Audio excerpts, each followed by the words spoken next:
นี่คือเป็นภาพบรรยากาศงานผ้าป่าปูตาบ้านนางงอยพลปลูเด้ตอนเช้าวันที่18มื้อนี้ผู้ค้าปัดคำผสมก็ได้พามาชมงานผ้าป่าประจำปีพี่น้องนี่ของไทยบ้านนางงอยพลปลูแล้วมันพื้นละร้อยทุกที่ได้แห่จะดุ้งมือ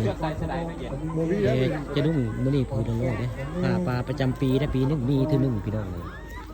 ผู้ค้าปัดคำผสมก็ได้มาในงานผ้าป่าประจำปีเพิ่นได้ปีนี้บ่เคยมาจักเทื่อเด้ปีแรกของงานเนี่ยปีนี้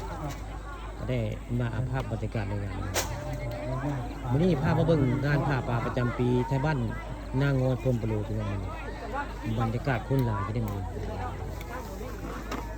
หลายพอสมควรอยู่เลยแต่ยังบ่ถึงเวลาเด้เพิ่นยังประกาศบ่ให้ลงเด้แต่กับเจ้าลงไปลายแล้วเด้เตรียมพร้อมแล้วจังนอนนี่ก็สิมีการบ้านเฮเซโมงเลยนะอันนั้นก็เฮือเพิ่นคักกันเฮือนั่นก็เพิ่นใช้กันกับว่าปูนเฮ็ดเฮือนั่นก็เรียกเตรียมพร้อมตรงนั้นแหละนั่นก็ทางน้ำได้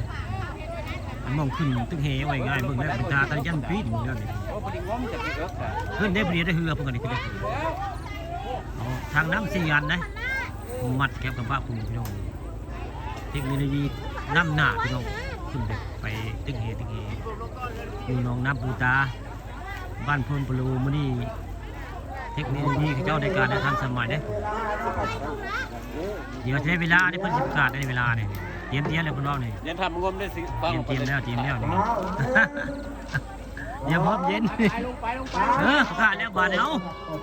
ในการแล้วบาดเริ่มแล้วบาดนี้ได้เวลาได้บาดนี้2 โมงแล้วได้เวลาแล้วมีก็ได้เสียเงิน100เนาะพี่พงษ์มื้อนี้มาเลยเนาะมีก็ได้เสียเงิน100ละมื้อนี้พุ่งหักมือปลาหมดเลยมื้อนี้เฮ้ยปลาหมดเลยยอดมันหลักนี่นะบ้านนางงอยพลปลูปีนี้น้องมักใหญ่น้องว่างแต่ยังเป็นปลาหมดเลย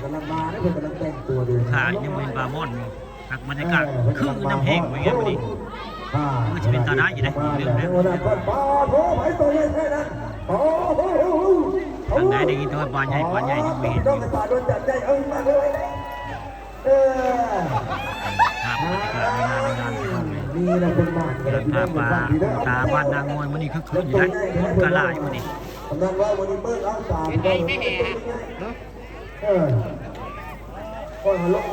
ยังไม่ปลาไปได้ใหญ่ได้ยังไม่